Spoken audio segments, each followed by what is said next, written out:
ये तो हुई वोटर्स की बात। हमने चुनावी मैदान में डटे जनप्रतिनिधियों से भी बात की है। क्या है उनके वादे और दावे, आइए सुनाते हैं आपको। दिल्ली के दंगल के लिए वार्ड 92 में हूँ। 92 वार्ड में इस स्लम में, पंजाबी बाग की स्लम में जो महात्मा गांधी कैंप है, वहाँ पर बहुजन समाजवादी पार्टी की, मुझे अभी तक कहीं बहुत कम नजर आ रहा था, लेकिन बहुजन समाजवादी पार्टी का पहली बार नजर आया है कि कोई कैंडिडेट वोट मांगता हुआ नजर आया है। क्या नाम है आपका? मेरा नाम एडवोकेट रेखा उपाध्याय है। जी, मैं वार्ड नंबर 92 पंजाबी बाग की प्रत्याशी हूँ। और मैंने हर स्लम और हर झुग्गी में अपने एरिया में जाके देख रही हूँ, गंदगी इतनी है, नालियाँ भरी हुई है, कहीं सीवर भरे हुए हैं, ये समस्याएं बहुत देख रही हूँ। उसकी वजह से मच्छर भी बहुत है। तो लोग, आपको लग रहा है कि यहाँ पर लोग देंगे, क्योंकि पहले सिटिंग प्रत्याशी बीजेपी की बड़ी बड़ी पार्टी है यहाँ पे पहले सिटिंग बीजेपी की रही है, उन्होंने क्या काम किया है? पब्लिक की इस चीज से परेशान है। मैं स्वयं सिद्धा में गई, वहाँ पे तो ये बोला गया है गिरीश सोनी आ जाए झाड़ू से मार के भगाएंगे। रैली नहीं निकालने दी उसको, गिरीश सोनी को वहाँ पर। अच्छा, बिल्कुल नहीं कह रहे। और ये आम आदमी वाला आ जाए, उसको भी नहीं निकालने देंगे, क्योंकि वहाँ पर 80 करोड़ रुपए आम आदमी हो गया, बीजेपी को भी बिल्कुल खिलाफ है। वो तो आए जीते हुए हैं, उनकी पार्टी है, वो जो चाहे कर सकते हैं, उनके हाथ में है सब कुछ।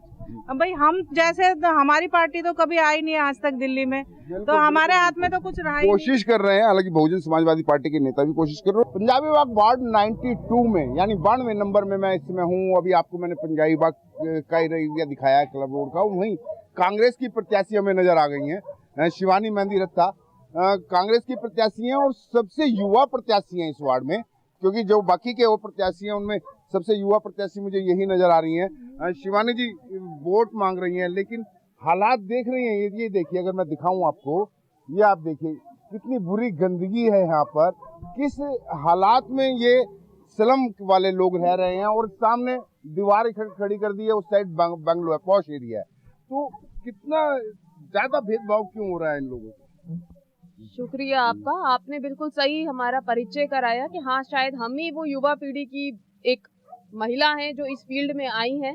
और जैसे कि आप देख ही सकते हैं यहाँ पे हालत क्या हो रखी है। 15 साल से बीजेपी, 7.5 साल से आम आदमी पार्टी।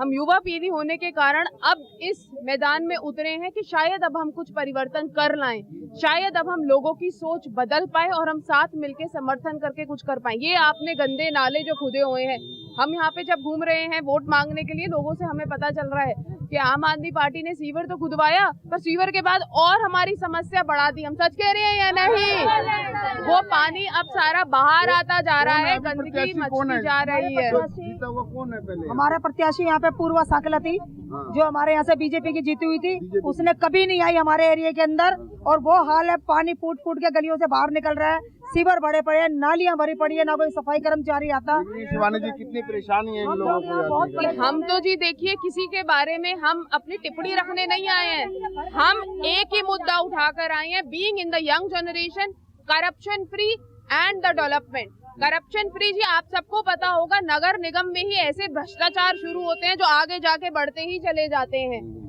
आज आप ये देखने आए हैं, हम आपसे ये नहीं कहते आप हमारी बातों पे विश्वास करो, हम आपसे ये जरूर कहना चाहेंगे, अगर हम आते हैं तो 5 साल बाद आप यहाँ पर आके देखना क्या इन शिविरों की हालत, क्या इन महिलाओं की हालत, क्या यही साल बाद रहेगी? की बात कर रही हैं। अगर मैं कहूँ कोई 3 काम बताइए जो इन स्लम वालों के लिए आप करेंगी। सबसे पहले तो हम जी इनकी नालियां, गंदगी, सफाई पे ध्यान देंगे यहाँ पर, क्योंकि हम होकर गए हैं यहाँ से, एक नहीं 3-3 बार। महिलाएं वहीं पे दंत मंजन कर रही हैं गंदगी के अंदर खड़ी होके। छोटी छोटी कन्या जितनी लड़कियां 14-15 साल की, वो बड़ी बड़ी बाल्टियां उठा के चढ़ाई के ऊपर चढ़ रही हैं। वहाँ पे पानी की भी समस्या है, गंदगी, पानी और इनके पीने का पानी। और हम हो सके तो जरूर ऐसा करेंगे कि हम यहाँ पे बेरोजगारी हटा के थोड़ी सी नौकरियां कर सके। जी, ये बातें बोलने की तो बहुत बड़ी होती हैं, पर जैसे कि हमने बोला, हम एक यंग जनरेशन की लड़की हैं, I am an educated girl, so I have come in this field, so obviously my aim is to get development over here and to get this क्षेत्र, to get this district a corruption free। हम दिल्ली का वादा नहीं करने आए हैं जी, यहाँ पर हम अपनी सिर्फ क्षेत्र की बात करने आए हैं, हम अपनी निगम की बात करने आए हैं। हम दिल्ली के, भारत के चुनाव नहीं लड़ रहे हैं, हम एक नगर निगम पार्षद की बात करने आए हैं कि अगर हम इस पीढ़ी में आएंगे तो हम परिवर्तन जरूर लाएंगे, हम महिलाओं का और लोगों का स्तर जरूर ऊपर करेंगे। परिवर्तन की बात कर रही हैं और आप लोग अपना काम कीजिए, मैं बता रहा हूँ परिवर्तन की बात कर रही हैं। और इनको स्लम से, मैं ये देख रहा हूँ स्लम से कांग्रेस को अच्छा रिस्पॉन्स मिल रहा है, क्योंकि स्लम वाले जिन हालात में रह रहे हैं वो वाकई बहुत दयनीय हालात हैं। अगर मैं आपको दिखाऊं, पानी की समस्या है इनको, पानी इनके यहाँ पे नहीं है, जबरदस्त बहुत ही दयनीय हालात में ये लोग जी रहे हैं यहाँ पर। तो इनको उम्मीद अब आम आदमी पार्टी से नहीं, बीजेपी से नहीं, जो अभी देखने को मिल रहा है वो ये देखने को मिल रहा है कि कांग्रेस से अब इन स्लम को, कभी एक टाइम में स्लम का वोटर कांग्रेस का रहा करता था, लेकिन एक बार फिर इस स्लम को कांग्रेस पार्टी से पूरी आशा है। इसलिए स्लम का बहुत अच्छा सहयोग मिलता हुआ दिखाई दे रहा है वार्ड नंबर 92 की प्रत्याशी को। कैमरामैन नितिन के साथ विनय सिंह, न्यूज़ 24 दिल्ली।